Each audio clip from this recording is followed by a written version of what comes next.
Hey gang, welcome back to 2012. That's right, we're going to do a list on favorite films of 2012. These are not, by no means do I stand behind that these are the greatest films of 2012. Ooh, excuse me.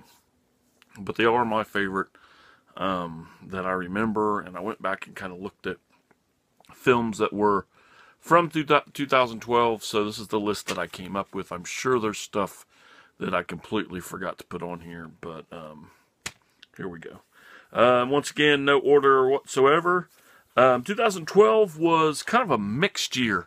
It was full of some really, really good films, and then some that were just okay, and that's the kind of way my list goes. Some of these are, they're alright. Some of them are really, really good. Actually, as I look over the list, every film on this list deserves second watches to anybody. They're definitely worth a couple watches. So let's go to this. Number 10, or just the end of the list here, is a film that Ian has just watched. Posted it on Facebook that he was watching it, and that's End of Watch with Jake Gyllenhaal and the other guy. I always forget what his name is. But anyway, it's a found footage film style about I just made up a new fucking word. About.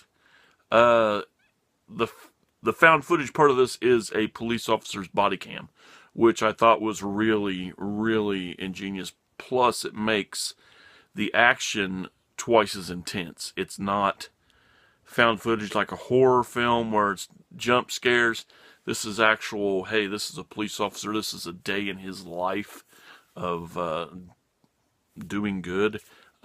Very, very strong and emotional film. I really enjoy this one.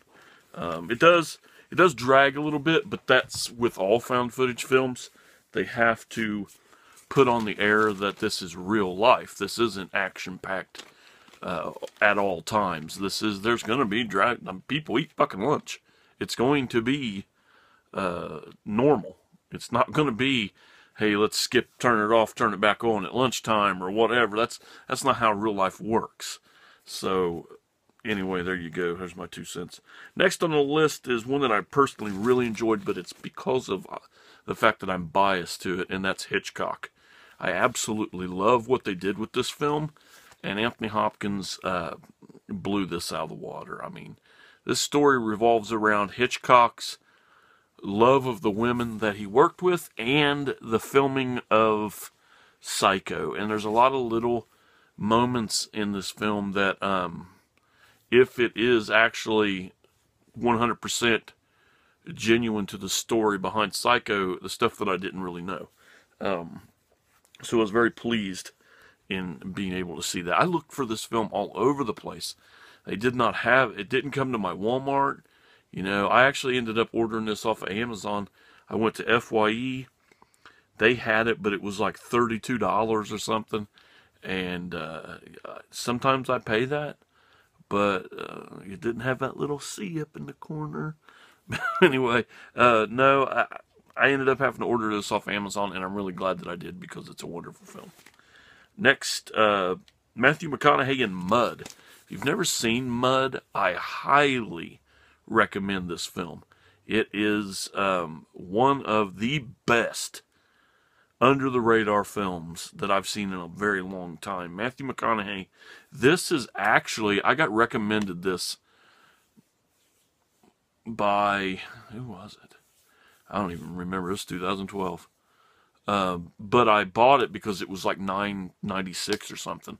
And this film right here is where I started noticing Matthew McConaughey. I was not a fan for a very long time.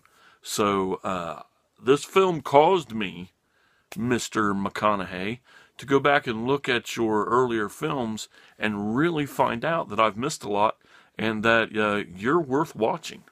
So Mud and a film called Killer Joe are two of the best McConaughey films that I've ever seen, next to Time to Kill and Lincoln Lawyer. Those are also really, really good ones. So watch that. Number 7, we have Dredd. Dredd turns into a masterpiece. Carl Urban is fucking Dredd. If you've never read the comic books before, then you don't really know what I'm talking about, but he is Judge Dredd. He really is. And this ended up taking place in that one complex. Was a very smart idea. It really, there doesn't need to be any chase scenes. There doesn't need to be any of that bullshit. Let's put him in here and let him kick some ass. And that's what they did, and it came out wonderfully. I loved every second of it. Next, we got some James Bond on here, Skyfall. Skyfall is one that I absolutely enjoy. It's my favorite of the new films, I think. Casino Royale is right at the edge. I mean, going at it real hard. Another thing about Skyfall is it's one of my absolute favorite Bond songs. Adele kills this thing. It's absolutely amazing. I'm not going to talk too much about it because Bond is Bond. Either like him or you don't. Either like Daniel Craig's Bond or you don't like Daniel Craig's Bond. But to me, I think he's really good. This next film, I'd like to thank Steven Spielberg for bringing this film out. My daughter, Samantha, is a huge Abraham Lincoln fan. That's kind of a fan. I'm a fan of the president. But she is totally obsessed with Abraham Lincoln. In her house, she has these shelves built into the wall and tons of Lincoln statues and Lincoln books and Lincoln, she loves Lincoln. So we didn't get Lincoln around here at all. So me and her actually drove an hour away to watch Lincoln. One, the subject matter. She's absolutely obsessed with Abraham Lincoln.